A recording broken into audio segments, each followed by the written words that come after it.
Esta mañana me da mucho gusto saludar a Juan Carlos Baker, ex subsecretario de Comercio Exterior y académico de la Escuela de Gobierno y Economía de la UP, espléndido conferencista. Juan Carlos, ¿cómo estás? Buenos días. Rodrigo, muy bien, buenos días. Aquí en el aeropuerto, a punto de salir para precisamente hablar en un evento en Oaxaca. Tú, pues, recorriendo el país, tratando de entender y de compartir con mucha gente que te escucha en otras partes, ¿no? Rodrigo, en Tijuana, en Puebla, en Guadalajara, pendiente de todo lo que ha sucedido. Sí, sin duda, mi querido, pues nuestro segundo hogar, el aeropuerto, tan querido, ¿no? Ya se va modificando. ¿Cómo estás viendo esta coyuntura? Sobre todo te preguntaría de la respuesta de México, contrastada, por ejemplo, con la de Canadá, que aplicó directamente medidas de reciprocidad, entendiendo que hay ciertas diferencias en el momento político de los dos líderes, Claudia Sheinbaum, por supuesto, y Mark Carney. Bueno, a ver, yo creo que evidentemente.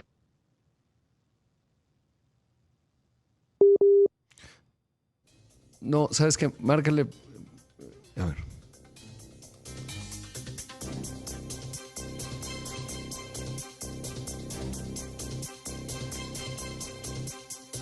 Bueno, estamos esta mañana hablando con Juan Carlos Baker, ex subsecretario de Comercio Exterior y académico de la Escuela de Gobierno de la Economía, de Economía, perdón, de la Universidad Panamericana. Bueno, pues él tiene una amplia trayectoria, obviamente le tocó negociar el TEMEC con el equipo original de Trump, en aquel entonces el USTR, que encabezaba en su momento Robert Lighthizer. Mi estimado Juan Carlos, se nos cortó un poco la comunicación, Sí, pero aquí adelante. estoy. Sí, aquí estoy. Te decía que evidentemente en el caso de Canadá pues hay un contexto político electoral que no podemos hacer a un lado. Pero vaya, poniendo eso en un lado, creo que lo que sucedió con el anuncio de Donald Trump de hace un par de días, en donde, bueno, México y Canadá no fueron anunciados como parte de esa lista de aranceles recíprocos, pues de alguna manera es un reconocimiento que México y Canadá pues corren en un camino separado, que se tiene que hacer una diferenciación hacia esos dos países, pues bueno, por muchas razones, ¿no?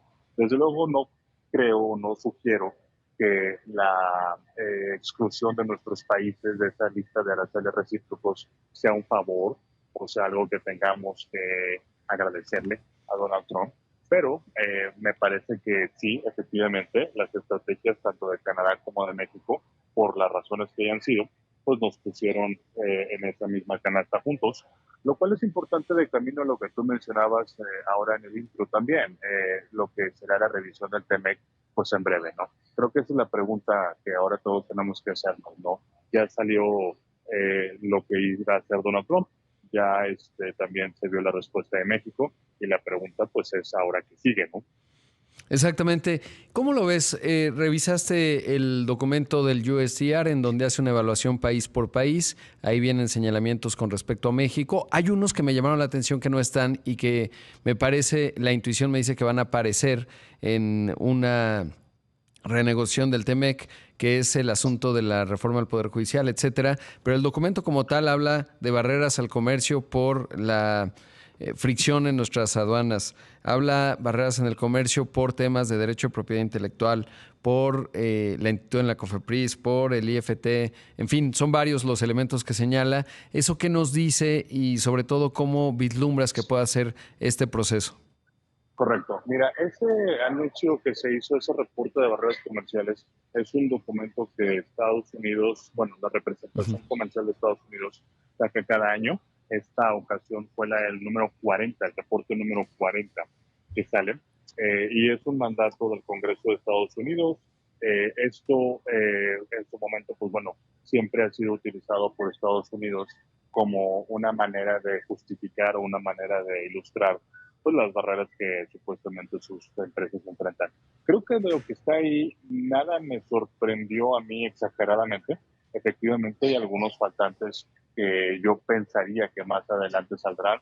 Tú mencionabas la reforma judicial, no sé si eso estará ahí o no, pero hay otras que, por ejemplo, han sido ya incluso señaladas como violaciones del acuerdo, incluyendo la desaparición de los órganos autónomos, el trato que se le da a las empresas mineras, posiblemente también por ahí algo relacionado con telecomunicaciones. Entonces, bueno, creo que esto de alguna manera va preparando el terreno de algunas cosas que seguramente Estados Unidos nos sacará cuando venga este proceso de revisión. En México no tenemos un ejercicio similar de medir o de incluso identificar las barreras que enfrentamos en Estados Unidos. Me sería muy interesante tenerlo, francamente, pero yo creo que además de todo esto que está ahí, me parece que Estados Unidos, cuando venga el proceso de revisión del TEMEC, pues tratará de incorporar temas como estos temas de aranceles o estos temas de los déficits comerciales. Y bueno, ¿por qué no? Incluso hasta el trato que México tiene con otras regiones del mundo, sobre todo y notablemente China.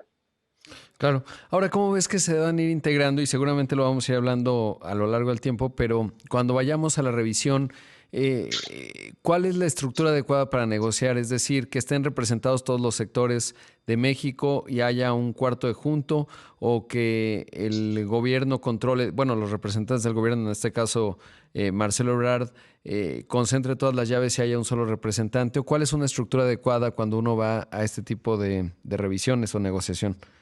Pues mira, evidentemente el gobierno decidirá cómo quiere organizar al sector privado y a otros participantes en el proceso que venga. Creo que aquí también hay que tener en mente que, al menos en el papel, se está hablando de una revisión del tema, no de una renegociación. Que tal vez en la práctica eso pues, no quiere decir absolutamente nada.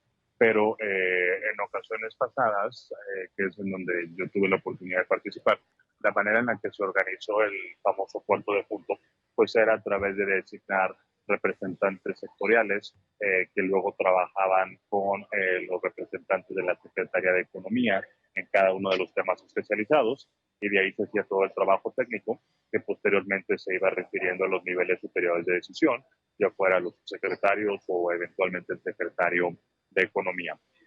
Si ese modelo se mantiene ahora, pues yo creo que sería útil en el sentido de que el sector privado puede apoyar mucho, así lo ha manifestado pues todo el mundo, ¿no? El Consejo Coordinador Empresarial, el Consejo Mexicano de Negocios, el Consejo de Empresas Globales. Entonces creo que ahí hay mucho expertise, hay mucho también entendimiento de cómo funcionan los negocios en la vida real.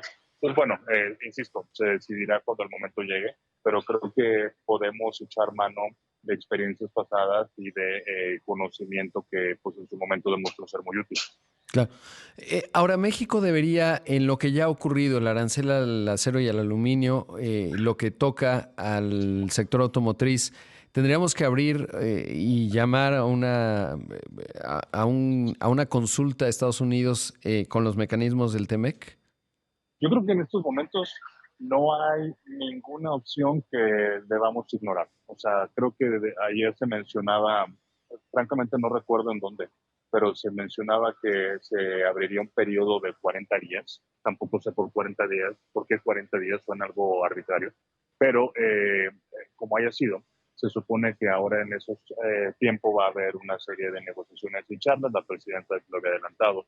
Me parece que efectivamente para los aranceles de acero y aluminio, pero también de autos y otros, creo que México tiene que pedir que nosotros seamos excluidos por razones económicas, comerciales, de integración. También porque recuerda, Rodrigo, que esos aranceles, los de acero, aluminio y automóviles, están justificados bajo una supuesta seguridad nacional, una amenaza a la seguridad nacional, la famosa sección 232. Entonces yo creo que, bueno, claramente la negociación tiene que ser parte de este paquete de estrategia de atención, pero si eso lamentablemente, ojalá lo resolvamos, pero si lamentablemente no hay flexibilidad o no encontramos espacios, pues México tiene que considerar los instrumentos legales a los que tiene derecho en el TEMEC, y bueno, ¿por qué no? Tal vez incluso hasta pensar en represalias, pero no me atrevería a decir que una va antes que la otra. Creo que es una manera muy grupal o sistémica de abordar el tema.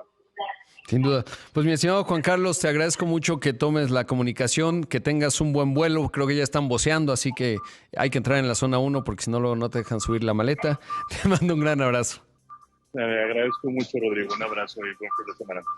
Ahí escuchamos a Juan Carlos Baker, ex subsecretario de Comercio Exterior, académico de la Escuela de Gobierno y Economía de la Universidad Panamericana, espléndido conferencista.